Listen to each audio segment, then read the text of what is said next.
Good morning class. जैसे कि अभी मैं ऑर्गेनिक केमिस्ट्री पढ़ा रहा था। अभी मैंने पार्ट 1 आप लोग को बताया था। पार्ट 1 में मैंने फंक्शनल ग्रुप तक आपको पढ़ाया था। ठीक है, फंक्शनल ग्रुप हमारा स्टार्ट होने वाला था और मैंने वहीं पे उस वीडियो को ड्रॉप कर दिया था। जस्ट हम लोग वहीं से स्टार्ट कर रहे हैं। ठीक है, तो आइए देखिए कि जैसे कि हमने बताया था कि फंक्शनल ग्रुप हमारे क्या क्या होते हैं। तो फंक्शनल ग्रुप का मैंने स्ट्रक्चर तैयार कर दिया है, ये आपके सामने है। ये देखिए, ये हमारे फंक्शनल ग्रुप होते हैं। जब आईयूपीएसी का नाम देंगे तो वहाँ पे इनका यूजेस होगा। तो देखिए, मैं आप लोग को एक बार यहाँ पे बता देता हूँ। ये हमारी क्लास है, ये फंक्शनल ग्रुप है, ये हमारे स्ट्रक्चर हैं और यहाँ पे हमारा प्रीफिक्स यूज होगा और सफिक्स यूज होगा। ठीक है, अभी आप चार्ट को देख लीजिए और इसको नोट कर लीजिएगा और कैसे इनका यूज होना है ये मैं आप लोगों को बताऊँगा। ठीक है, यहाँ पे जैसे एल्केन है, एल्केन में देखिए एल्केन का जो फंक्शनल ग्रुप होता है ये स्ट्रक्चर ये है, कार्बन है, इसके अराउंड में बॉन्ड रहेंगे। प्रीफिक्स यहाँ पे नहीं यूज करना, सफिक्स यहाँ पे एन यूज होता है। एल्कीन के लिए जब कार्बन कार्बन के बीच में डबल बॉन्ड आता है, ठीक है, तो उस जगह पे हम लोग कहाँ क्या यूज करेंगे, इन यूज करेंगे। फिर आता है एल्काइन। एल्काइन में क्या होता है, कार्बन कार्बन के बीच में ट्रिपल बॉन्ड होते हैं।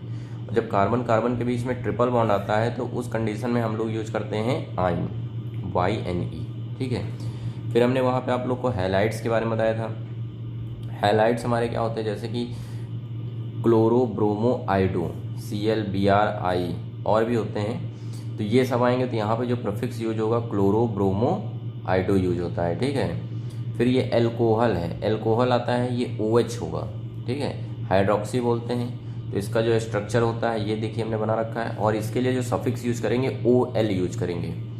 एल्डिहाइड CHO ये इसका फॉर्मूला है, इसको फॉर्मिल बोलते हैं और इसका स्ट्रक्चर ये हमने बना रखा है। इसके लिए जो सफिक्स यूज होगा AL यूज होगा। एसिड में कार्बोक्सिलिक COOH होता है, इसका स्ट्रक्चर ये देखिए बना दिया हमने और इसके लिए जो सफिक्स यूज होगा ओइक एसिड होगा। कीटोन आता है, कीटो ग्रुप होता है, इस तरीके से होगा और इसका स्ट्रक्चर ये है और इसके लिए हम लोग यूज करेंगे ONE। इस चार्ट को आप लोग एक कॉपी में बना लीजिए।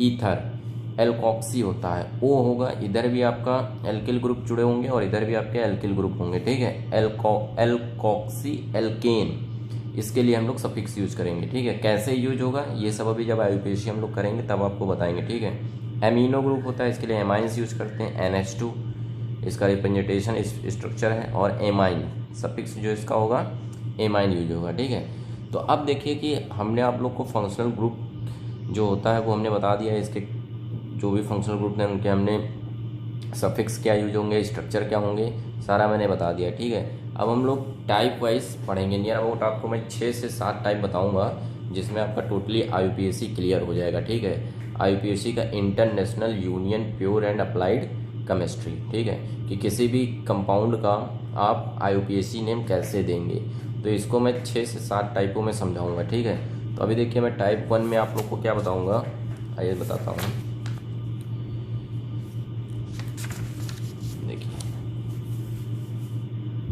टाइप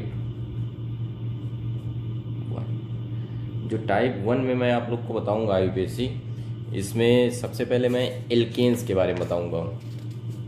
ठीक है, टाइप 1 में आपका ये चलेगा एल्केन्स, या फिर इसको हम लोग बोलते थे सैचुरेटेड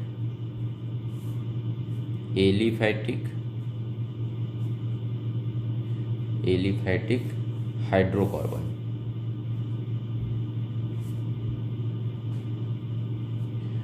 ठीक है, तो ये हमारा है। अब देखिए इसमें सबसे पहले हम जान लेते हैं एल्केन्स का जनरल फॉर्मूला क्या होता है। जैसे कि मैं पहले बता चुका हूँ इसका जनरल फॉर्मूला, मैं फिर से एक बार आपको बता देता हूँ।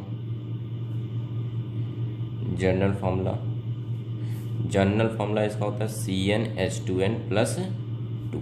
ठीक है, ये इसका जनरल फॉर्मूला है। N के प्लेस पे आप यहाँ पे 1 2 3 रखते रहेंगे और आपको एल्केन्स के कंपाउंड्स आपको मिलते रहेंगे। इसके लिए जो सफिक्स यूज होता है, अभी जैसे मैंने पिछले चार्ट में बताया है, एन यूज करेंगे। क्या यूज करेंगे, एन।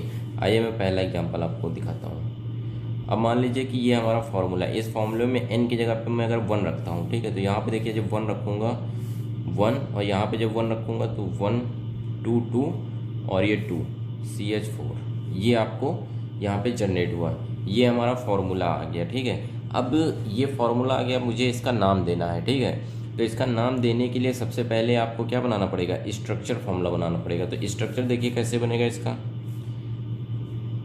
कार्बन के अराउंड में 4 बॉन्ड होंगे। ठीक है, ये देखिए, और 4 हाइड्रोजन हमने शिफ्ट कर दिए, ये इसका स्ट्रक्चर बन चुका है। अब इसका हमें नाम देना है। तो सबसे पहले आप लोग को मैंने कल की वीडियो में बताया था, जो हमारा पार्ट 1 था, पार्ट 1 में हमने आपको वर्ड रूट बताए थे, वो आपको 1 से लेकर 10 तक याद हो गए होंगे। ठीक है, जब एक कार्बन आता है तो एक कार्बन के लिए हम लोग यूज करते हैं मेथ। ठीक है, और कार्बन के बीच में जब सिंगल बॉन्ड होते हैं, ठीक है, जब सिंगल बॉन्ड होंगे तो वहाँ पे हम लोग यूज करते हैं एन यूज करते हैं। अब इसको अगर टोटली में मिला दूँ तो ये क्या हो जाएगा, मेथेन हो जाएगा। तो मतलब कि इस कंपाउंड का आपका क्या नाम है, मेथेन नाम है। अब आपको समझ में आ रहा होगा। ठीक है, अभी देखिए जैसे कि मैं दूसरा एग्जाम्पल एक और लेता हूँ, इसी में n बराबर अगर मैं 2 ले लेता हूँ, इसी फॉर्मूले में रखता हूँ, ये 2 हो गया, यहाँ पे 2 रखेंगे, 2 2 जा 4 और 4 और 2 6। अब ये फॉर्मूला जनरेट हो गया। हमने कहा इसका नाम बताना, तो इसका नाम बताने के लिए सबसे पहले आपको स्ट्रक्चर बनाना पड़ेगा। ठीक है, तो यहाँ पे देखिए कितने कार्बन हैं, 2 कार्बन है, हमने 2 कार्बन लिख लिया। हाइड्रोजन हमें 6 लगाने हैं।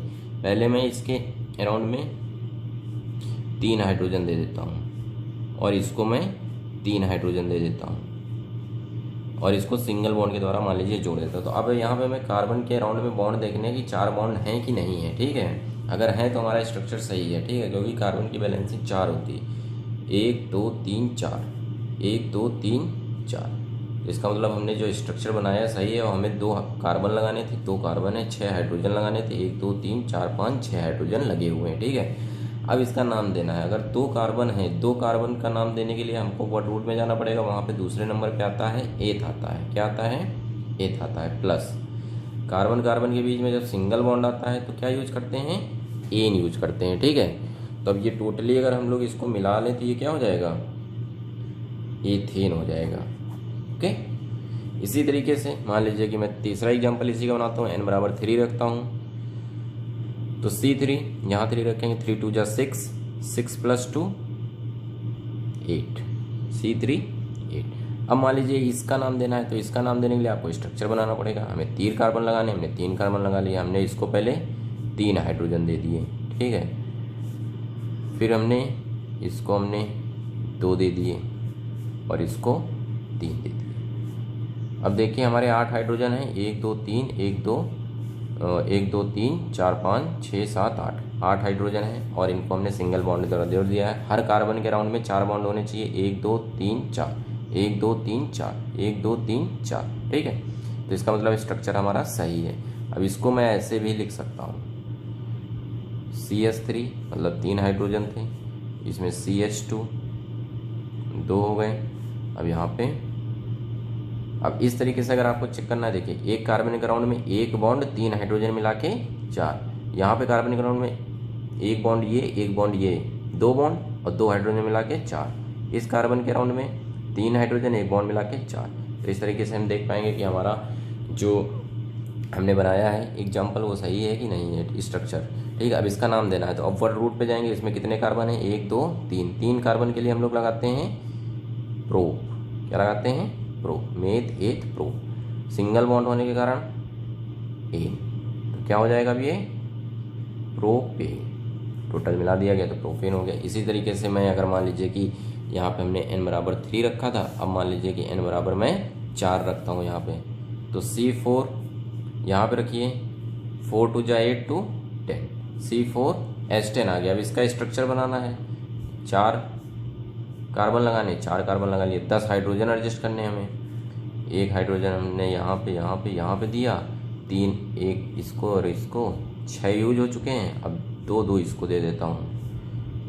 ठीक है, अब मैं सारे कार्बनों को पहले सिंगल बॉन्ड के द्वारा जोड़ देता हूँ, सिंगल बॉन्ड के द्वारा जोड़ दिया। अब चेक करना है मुझे, सबके पास 4 4 हैं, उसी तरीके से इस तरीके से स्ट्रक्चर आपको अरेंजमेंट करना है। तो ये ऐसे हो जाएगा, ये हो गया। अब इसका अगर नाम देना, देखिए कितने carbon, meth eth pro but. 4 carbon के लिए हम लोग वर्ड रूट में जाएंगे, वहाँ से देख लेंगे ब्यूट, प्लस सिंगल बॉन्ड होने के कारण एन, तो टोटली मिला क्या हो गया, ब्यूटेन हो गया। इसी तरीके से आप यहाँ पे 5 6 7 8 जितने भी इनकी वैल्यू रखते जाएंगे, एल्केन्स के आपको एग्जाम्पल्स मिलने जाएंगे। बाय द वे अगर पेपर में आ गया, आपको एल्केन्स की डिफिनेशन आ गई, ठीक है, कि एल्केन्स के बारे में बताइए।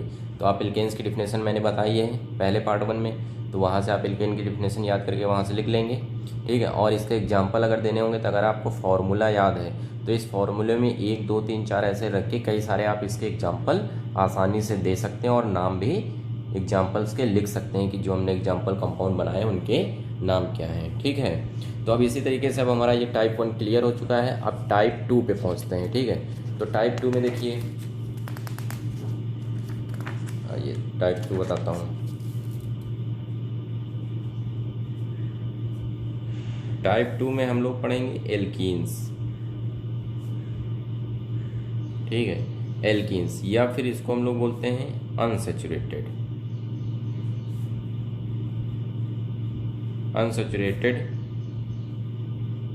हाइड्रोकार्बन, ठीक है, अनसैचुरेटेड हाइड्रोकार्बन। अब देखिए इसका सबसे पहले आप लोग को जनरल फॉर्मूला याद होना चाहिए। इसका जो जनरल फॉर्मूला होता है CnH2n, ठीक, ये आपका इसका जनरल फॉर्मूला हो गया। अब यहाँ पे जो आपका सफिक्स यूज होता है, सफिक्स जो यूज होगा इन यूज होगा, ठीक है। अब सेम वैसे ही यहाँ पे आपको देना है। तो यहाँ पे क्या होता है कि जैसे n बराबर हम लोग 1 रखेंगे तो ये 1 पे अनस्टेबल होता है, मतलब कि इस पे इसका फॉर्मूला आप नहीं बनाएंगे, ठीक है। तो यहाँ से हम लोग चालू करेंगे कहाँ से, n बराबर 2 से इसके फॉर्मूले बनने चालू होंगे। मान लीजिए यहाँ 2 रखा और यहाँ पे 2 2 जा 4, C2H4 आ गया। अब इसका हमें IUPAC नेम भी देना है, तो सबसे पहले इसका स्ट्रक्चर बनाना पड़ेगा। तो 2 कार्बन है, हमने 2 कार्बन लगा दिया। 4 हाइड्रोजन है, ठीक है, 4 हाइड्रोजन हमें लगाने हैं, तो हमने 2 हाइड्रोजन इसको दे दिए। हमें अरेंजमेंट करना है किसी भी तरीके से, ये दे दिया और इसको मैंने सिंगल बॉन्ड के द्वारा जोड़ दिया। अब हम चेक करेंगे कि हमारा स्ट्रक्चर सही है। तो हमने बताया था कि कार्बन के राउंड में हमारे 4 बॉन्ड होने चाहिए, ठीक है। तो यहाँ पे देखिए 1 2 3, एक की कमी है, 1 2 3, इसके पास भी 3 है, इसके पास भी 3, तो एक बॉन्ड की कमी थी। इस वजह से हम लोग यहाँ पे क्या करेंगे, एक बॉन्ड और जनरेट कर देंगे। तो यहाँ पे अब क्या हो गया, डबल बॉन्ड हो गया। अब देखिए इसके पास भी 4 है और इसके पास भी 4 है। अब यहाँ पे डबल बॉन्ड आ चुका है, तो इसका मतलब ये क्या है, एल्कीन है, ठीक है। अब इसका हमें नाम देना है। तो यहाँ पे देखिए कितने कार्बन है, 1 और 2, 2 कार्बन है। 2 कार्बन के लिए वर्ड रूट में एथ आता है 2 कार्बन पे, और डबल बॉन्ड होने के कारण हम लोग अब क्या लगाएंगे, ईन लगाएंगे। जैसे अभी तक एन लगा रहे थे, अब ईन लगाएंगे, तो ये हो गया ईथीन, ठीक। इसी तरीके से अगर n बराबर हम 3 रख दें तो हमारा देखिए क्या हो जाएगा, C3, 3 2 जा 6, ये हो गया। अब इसका एग्जाम्पल अगर हमें इसका नाम बताना तो सबसे पहले स्ट्रक्चर बनाए। 3 हमने कार्बन लगा दिए, हमने इसको क्या किया, 3 हाइड्रोजन दे दिए, ठीक है। इसको हमने मान लीजिए 1 इसको दे दिया। अब यहाँ पे देखिए हम क्या करेंगे,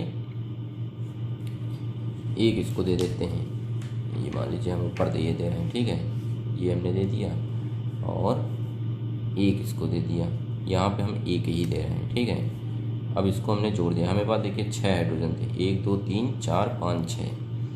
अब इसकी बैलेंसी तो पूरी है, 1 2 3 4, इसकी देखिए 1 2 3, 1 की कमी है, 1 2 3, 1 की कमी है। इस कमी को पूरा करने के लिए हम लोग यहाँ पे क्या लगा देंगे, डबल बॉन्ड। तो अब इसके पास भी 4 है और इसके पास भी 4 है, मतलब स्ट्रक्चर हमारा सही है। अब इसका हम नाम दे सकते हैं, अगर इसको और करके हम बताएं तो इसको आप ऐसे लिख सकते हैं, CH3 CH double bond CH2, ठीक है। अब इसका नाम देना, तो सबसे पहले कार्बन हम लोग गिनते हैं कितने, 1 2 3, 3 कार्बन के लिए प्रोप आता है, क्या आता है, प्रो प्लस डबल बॉन्ड लगा हुआ है तो क्या जाएगा, इन, तो इसका हमारा नाम हो जाएगा प्रोपीन, ठीक है। तो ये हमारा हो गया प्रोपीन, सबको समझ में आ रहा होगा, ठीक है। इसी तरीके से हम इसमें 3 जैसे रखा, 4 रख सकते हैं, 5 रख सकते हैं। तो ऐसे ही हमारे एग्जाम्पल्स और इसमें बनते जाएंगे और आप नाम देते जाएंगे, बस आपको कार्बन्स के नंबर्स बढ़ाने पड़ेंगे, ठीक है। और वर्ड रूट आप लोग ने याद कर लिया, वहाँ से आप लोग को समझ में आ रहा होगा, ठीक है। अब जैसे मैं टाइप 3 में आता हूँ, टाइप 3 में आप लोग को मैं बताऊँगा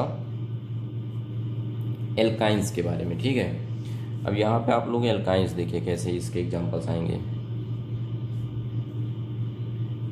एल्काइंस, एल्काइंस बोलते हैं या इसको अनसैचुरेटेड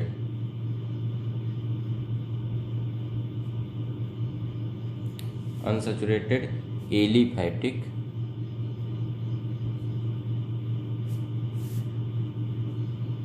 हाइड्रोकार्बन्स। ठीक है, तो अब देखिए यहाँ से, जैसे कि मान लीजिए कि अब इसका मैं जनरल फार्मूला आपको बताता हूँ। जनरल फार्मूला, जो इसका जनरल फार्मूला होता है CnH2n-2 होता है। ठीक, CnH2n-2 ये इसका जनरल फार्मूला होता है। अब इसके लिए जो हम लोग सफिक्स यूज करेंगे, अब इसमें क्या होगा, ट्रिपल बॉन्ड आ जाएगा। ठीक है, जो सफिक्स यूज होता है आइन यूज होता है, यहाँ पे आइन का यूज करेंगे।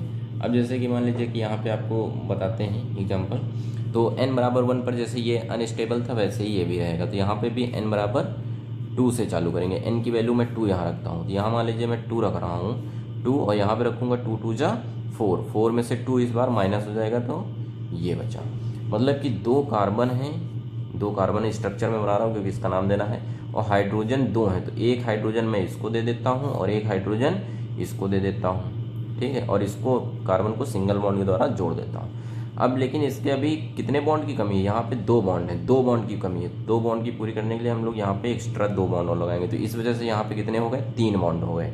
जब 3 बॉन्ड आ जाएंगे तो अब इसका मतलब ये क्या है, एल्काइंस है। तो यहाँ पे कार्बन कितने हैं, 2 कार्बन है। 2 कार्बन के लिए मेथ और एथ आता है, प्लस ट्रिपल बॉन्ड होने के कारण ये क्या आएगा, आइन, तो ये हो जाएगा एथाइन, इसका नाम है इथाइन।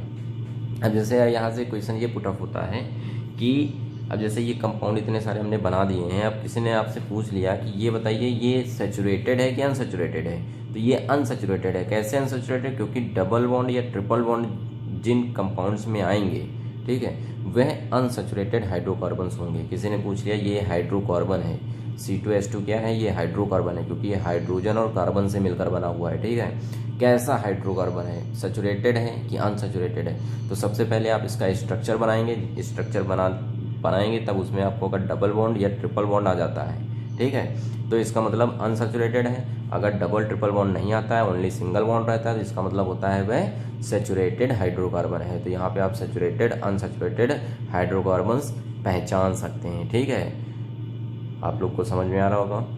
ओके, अब देखिए इसी तरीके से मैं अगर मान लीजिए n बराबर 3 रख देता हूँ, तो फिर से वही यहाँ C3 रखता हूँ। यहाँ पे देखिए 3 2 जा 6, 6 में से 2 गया 4, C3H4। अब ये आ गया। अब इसका आपको मान लीजिए एग्जांपल देना है, तो 3 कार्बन है, 3 कार्बन हमने लगा लिए, 4 हाइड्रोजन है, तो हमने मान लीजिए इसको हमने दे दिए 3 हाइड्रोजन। ठीक है, पहले में तो आपको जब ज़्यादा कार्बन होंगे तो पहले को तो आपको 3 देने ही पड़ेंगे। ठीक है, और फिर मैंने मान लीजिए एक इसको हमने दे दिया, इन सबको हमने सिंगल बॉन्ड के द्वारा जोड़ दिया। अब देखिए इसके पास 4 तो हैं, इसके पास केवल 2 हैं और इसके पास भी केवल 2 हैं, तो मतलब इन दोनों को 2 की कमी है। तो इस कमी को पूरा करने के लिए मैं यहाँ पे 2 बॉन्ड और लगा देंगे। ठीक है, तो अब देखिए 4, यहाँ पे भी 4 और यहाँ पे भी 4। अब इनका आसानी से हम नाम दे सकते हैं कितने। सबसे पहले वर्ड रूट आएगा, 1 2 3 कार्बन है, 3 कार्बन के लिए क्या आता है, प्रोप आता है। अब ट्रिपल बॉन्ड है तो क्या आ जाएगा, आइन आएगा, तो इसको हम लोग क्या बोल सकते हैं बेटा, प्रोपाइन बोल सकते हैं। तो ये हमारा टाइप 3 था। इसी तरीके से हम लोग 4 5 6 कुछ भी रख के आगे इनको बनाते रहेंगे। ठीक है, अब यहाँ के बाद जैसे टाइप 4 आता है। टाइप 4 में मैं आपको अब ये तीनों के बिहाफ पे एक ब्रांच का सोल्यूशन बताता हूँ। जैसे कि कुछ IPSC रहेंगे, थोड़ा सा लॉन्ग में रहेंगे, मैं कुछ मिक्स बताता हूँ, इन दोनों तीनों टाइप से मिक्स में रहेगा। ठीक है, फिर इसके बाद टाइप 4 में जब चालू करूँगा तो उसमें आपका फंक्शनल ग्रुप आएगा। देखिए टाइप 4 में मान लीजिए कि मैं ऐसे छोटे छोटे बताता हूँ। पहले देखिए कुछ एग्जांपल देखिए, CS3 CS2 CS2 CS2 CS3, ये एग्जांपल है। अब आपसे इसका नाम पूछ लिया गया। ठीक है, तो इसका नाम आप कैसे बताएंगे, तो देखिए यहाँ पे इसका नाम अगर आपको बताना है तो सबसे पहले आप यहाँ पे वर्ड रूट देखिए कितने कार्बन है, 1 2 3 4 5 कार्बन के लिए आप लगाते हैं मेथ एथ प्रो ब्यूट पेंट, क्या लगाते हैं, पेंट, और सब जगह सिंगल बॉन्ड लगे हुए हैं कार्बन कार्बन के बीच में, तो उसके लिए आप लोग यूज करते हैं एन। तो ये क्या हो जाएगा, पेंटेन हो जाएगा। क्या हो जाएगा, पेंटेन हो जाएगा। ठीक, समझ में आ गया होगा। इसी तरीके से और एग्जांपल देखिए, CS3 CS2 CS2 CS2। अब ये देखिए, अब सबसे पहले इसमें कार्बन काउंट करिए, 1 2 3 4 5 6, 6 कार्बन के लिए क्या आता है, हेक्स आता है। अब यहाँ बॉन्ड देखना है, सिंगल बॉन्ड सब जगह लगा है तो इसलिए एन आएगा। अब इसको अगर एक ही में पूरा एडजस्ट कर दे तो ये क्या हो जाएगा, हेक्सेन। इस कंपाउंड का क्या नाम है, हेक्सेन नाम है, ठीक है। अभी आप लोग को और भी एग्जाम्पल इसमें बताता हूँ। देखिए आप लोग को इतने एग्जाम्पल्स ये समझ में आ रहे होंगे। अब मैं थोड़ा सा एक बड़ा एग्जाम्पल लेता हूँ। अब ऐसा एग्जाम्पल मैं बताऊँगा जिसमें एक ब्रांच भी होगी, ठीक है। तो ब्रांच का सॉल्यूशन कैसे करते हैं, इसको बहुत ध्यान से समझिएगा। देखिए CS3 CS2 CH। अब यहाँ पे हमने एक ब्रांच लगा दी, ठीक है, ये मान लीजिए लगा दी CS2 CS2 CS3। अब इसका हमें नाम देना है। तो यहाँ पे अभी हमारी एक चेन चल रही थी, नॉर्मल चेन थी। अब इस चेन के साथ में एक ब्रांच आ गई। तो जब ब्रांच का सॉल्यूशन आप लोग को करना होगा तो सबसे पहले यहाँ पे आप कुछ रूल भी आप लोग को याद करने पड़ेंगे। तो मैं रूल्स आपको बता रहा हूँ, उन रूल को बहुत ध्यान से आप लोग सुनिए, ठीक है। क्या रूल है, एक बार समझ में आ जाएगा तो आप कभी भी नहीं भूलेंगे इसको। सबसे पहले जिन IUPAC में ब्रांच होगी तो हमें वहाँ पे नंबरिंग करनी पड़ेगी, ठीक है। अब बात आती है नंबरिंग करनी पड़ेगी। नंबरिंग कैसी नंबरिंग, मैं बताता हूँ। नंबरिंग आपको इधर से स्टार्ट करनी होगी या फिर इधर से स्टार्ट करनी होगी। अब बात आती है इधर से स्टार्ट करें या इधर से स्टार्ट करें। तो इसका डिसीजन हमें कैसे लेना है। तो सबसे पहले हम लोग यहाँ पे जो ब्रांच निकली है वह हमें किधर से पहले मिलेगी, ठीक है। इधर से देखिए 1 2 3 तीसरे नंबर पे मिल रही। इधर से देखिए 1 2 3 4 चौथे नंबर पे मिल रही। तो जिधर से पहले मिलेगी नंबरिंग उधर से करनी है हम लोग को, ठीक है। फिर बात आती है, पहले चलिए मैं इतना करके देखता हूँ। इधर से हमें पहले मिल रही थी तो मैंने इधर से नंबरिंग कर दी, 1 2 3 हो गया, ठीक। अब बात आती है कि नंबरिंग हमको कहाँ तक करनी है। तो जिधर, अब यहाँ पे हमारे पास दो रास्ते हैं, इधर भी हम जा सकते हैं और इधर भी जा सकते हैं। तो हमारा जो जिधर नंबर ऑफ कार्बन ज़्यादा होंगे हम उधर जाएंगे नंबरिंग करते हुए, ठीक है। तो इधर नंबर ऑफ कार्बन 1 है लेकिन इधर 3 है तो हम लोग सीधे चले जाएंगे। ये इतना नंबरिंग करना सबको समझ में आ गया होगा कि हमें नंबरिंग कैसे करनी है। अगर आप नंबरिंग करना नहीं सीख पाएंगे तो इसका नाम भी नहीं बता पाएंगे, ठीक है। तो ये चीज़ से आप नंबरिंग करना आसानी से एकदम सीख चुके हैं कि नंबरिंग हमें कैसे करना है। अब देखिए, अब बात आती है कि अब इसका नाम कैसे दिया जाए। तो सबसे पहले आपको उस चीज़ का नाम देना है जो चीज़ नंबरिंग करते समय छूट गई है। तो क्या छूटा है, 1 कार्बन छूटा है, केवल 1 कार्बन। तो 1 कार्बन के लिए हम लोग क्या यूज करते हैं, रूट, वर्ड रूट में मेथ यूज करते हैं, ठीक है। और जो कार्बन हमारे छूट जाते हैं वर्ड रूट यूज करने के बाद उसमें जो सफिक्स हम लोग लगाते हैं YL लगाते हैं, ठीक है। तो ये मेथिल हो जाएगा। अब इसके बाद हमारा जैसे इसका नाम देते थे वैसे ही नाम देना है। 6 कार्बन है, 6 कार्बन के लिए क्या आएगा, हेक्स आएगा। सब जगह सिंगल बॉन्ड लगा है तो क्या लगा देंगे, एन लगा देंगे। ये हो जाएगा मेथिल हेक्सेन, ठीक। बस केवल आपकी जो ब्रांच छूटेगी पहले उसका नाम देना है और ब्रांच का सॉल्यूशन करते समय उसमें YL आपको लगाना पड़ेगा। अब जैसे एक एग्जांपल मैं और ले लेता हूँ, अभी आप लोग को एकदम क्लियर हो जाएगा। CS2 CS2 CH CS2 CS3 CS2 CS3। अब इसमें अब नंबरिंग करनी है तो ब्रांच निकली है, नंबरिंग करनी पड़ेगी। किधर से करी जाए, इधर से देखिए 1 2 3 4 नंबर पे मिल रहा है, इधर से देखिए 1 2 3 नंबर से मिल रहा है। तो इधर से पहले मिल रहा है, इधर से नंबरिंग चालू कर दी जाएगी 1 2 3। अब यहाँ पे हम लोग स्टॉप करेंगे क्योंकि दो रास्ते, इधर जाएं या इधर जाएं। यहाँ पे हमें डिसीजन करना है तो जिधर कार्बन ज़्यादा होंगे उधर चले जाएंगे। तो इसमें कार्बन सीधे ज़्यादा हैं, इधर 2 हैं इधर 3 है, तो मैं सीधा जाता हूँ 4 5 6। अब हमें बात आती है नाम देना है। तो नाम अभी मैंने बताया, जो कार्बन छूटेंगे सबसे पहले उनका नाम देना। तो यहाँ कितने कार्बन छूट रहे हैं, 2 कार्बन छूट रहे हैं। तो 2 कार्बन सॉरी बेटा, एक यहाँ पे मिस्टेक हो गई थी, यहाँ पे मैंने 3 लगाना भूल गए थे, ठीक है। एक्चुअली जहाँ पे आपका कार्बन ये छूट रहा है, किस पोजीशन पे कार्बन छूट रहा है वो इंडिकेट आपको करना पड़ता है, ठीक है। तो यहाँ पे 3 पोजीशन पे कार्बन छूट रहा था तो मैंने यहाँ 3 इंडिकेट करना भूल गया था, उसके लिए सॉरी, ठीक है। तो ये यहाँ पे मैंने 3 लिखना पड़ेगा। तो वैसे ही अब यहाँ पे देखिए जो कार्बन हमारे छूट रहे हैं वो 3 नंबर पे छूट रहा है। कितने छूट रहे हैं, 2 कार्बन छूट रहे हैं। 2 कार्बन के लिए आता है एथ, और लास्ट में आपको YL लगाना है। 3 एथिल हो गया। अब टोटल कार्बन कितने हैं? 6 के लिए हेक्स आता है प्लस एन, टोटल इसको मिला देंगे 3 एथिल हेक्सेन, इसका नाम हो गया। अब जैसे आइए देखते हैं, एक दो एग्जांपल और देख लेते हैं। मान लीजिए कि ये एग्जांपल आपको भी दिखाते हैं, इस तरीके का भी एग्जांपल आपको मिल सकता है, तो कंफ्यूज मत होइएगा। ये अब ऐसा एग्जांपल अगर आ गया, अब इसका नाम देना है, तो इसमें भी ब्रांच है, किधर से नंबरिंग करी जाए? इधर से देखिए 1 2 3, इधर से भी 1 2 3, दोनों तरफ से ये इक्वल आ रहा है, तो इसमें हमें कोई बाउंडेशन नहीं, चाहे मैं इधर से नंबरिंग कर सकता हूँ या फिर इधर से कर सकता हूँ। तो मान लीजिए मैं इधर से करता हूँ, 1 2 3 4 5। तब यहाँ पे 3 नंबर पे आपका कुछ छूट रहा है, तो क्या छूट रहा है? 1 कार्बन छूट रहा है। 1 कार्बन के लिए मेथ आता है, और इसका सोल्यूशन देने के बाद आपको YL लगाना है। तो 3 मेथिल, 5 कार्बन के लिए मेथ एथ प्रोब्यूट पेंट, पेंट हो गया। अब यहाँ सब जगह सिंगल बॉन्ड है तो एन लगा देंगे, तो मैंने डायरेक्टली पेंटेन कर दिया, 3 मेथिल पेंटेन। ठीक, तो इस तरीके के आपको एग्जाम्पल्स यहाँ पे देखने को मिलेंगे। अब देखिए, आइए अब एक थोड़ा सा और अच्छा एग्जाम्पल लेते हैं। CS3 CS2 CS2 CS2 CS3 CS2 CS2 CH,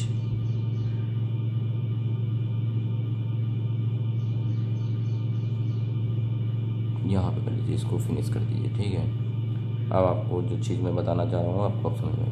देखिए, अब इसमें बात आती है नंबरिंग हम किधर से करें, तो इधर से भी वही बेटा कंडीशन है, 1 2 3 1 2 3, दोनों तरफ से बराबर आ रहा है, तो मैं किधर से भी नंबरिंग कर सकता हूँ, 1 2 3।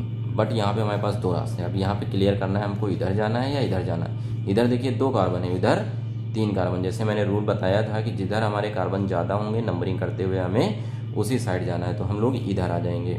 ये 4, ये 5, ये 6। ठीक है, तो अब देखिए यहाँ पे 6 कार्बन हम इधर आ गए। अब नाम देना है, 3 नंबर पे कुछ छूट रहा है। कितने कार्बन छूट गए थे? 2 कार्बन। 2 कार्बन के लिए क्या लगता है? एथ, लास्ट में YL लगा देना है। अब टोटल कार्बन कितने हैं? 6 के लिए आता है हेक्स, सिंगल बॉन्ड होने के कारण हेक्सेन आ जाएगा। ठीक है, बात समझ में आ रही है? अब देखिए, मैं आपको एक नॉर्मल एग्जांपल डबल बॉन्ड का बताता हूँ कि डबल बॉन्ड में भी नंबरिंग होती है। जब साइड में डबल बॉन्ड आ जाता है किनारे पे, तो बॉन्ड नंबरिंग करने की कोई ज़रूरत नहीं होती, लेकिन जब बीच में आएगा तो फिर देखिए क्या होता है। ये सारी कंडीशंस हैं, आप लोग इसको बहुत धीरे धीरे तैयार करिए। ठीक है,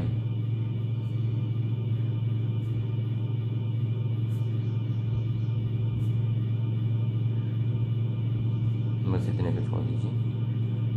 अब देखिए ये एग्जांपल है, अब इसका हमें नाम देना है। अब इसमें नॉर्मल चेन है, लेकिन इसमें बीच में डबल बॉन्ड है, तो यहाँ पे भी यही पॉसिबिलिटी होती है कि डबल बॉन्ड हमें किधर से पहले मिल रहा है, इधर से मिल रहा है या इधर से।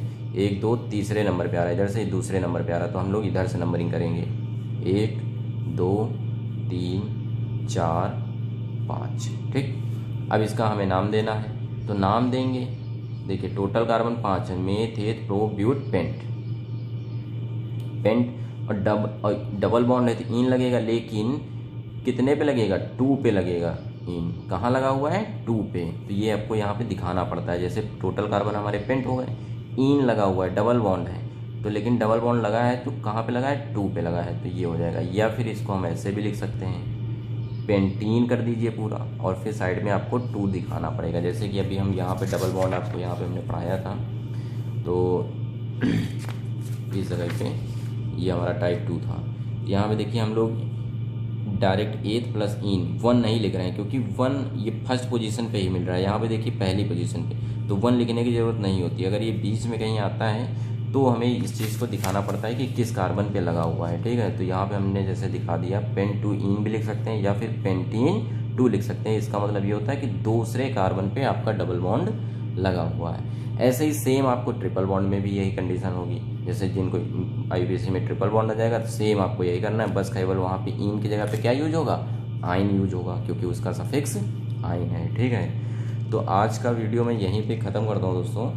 ये आपके जो है मैंने 4 टाइप आपको बता दिया है। ठीक है, अब इसका जो नेक्स्ट पार्ट 3 होगा, पार्ट 3 में मैं आपको जितना भी फंक्शनल ग्रुप है, ठीक है, उस फंक्शनल ग्रुप के बारे में पूरा ही IUPAC बताऊंगा कि फंक्शनल ग्रुप का यूज कैसे करते हैं। उसके मैं अभी नियर अबाउट 3 से 4 टाइप उसके भी होंगे, तो वो मैं टाइप आपको नेक्स्ट वीडियो में क्लियर करूँगा, ठीक है। और जितना भी मैंने इस वीडियो में पढ़ाया है, सभी बच्चे इसको एक फेयर कॉपी पे नोट जरूर कर लें और इसको 1-2 बार प्रैक्टिस करें। 100% आप लोग को ये सारी बातें समझ में आ जाएंगी, ठीक है। और इसको बहुत ही ध्यान से वीडियो देखिए, ठीक है। कंफर्म आप लोग को ये सारी चीज़ें समझ में आएंगी। Thank you class.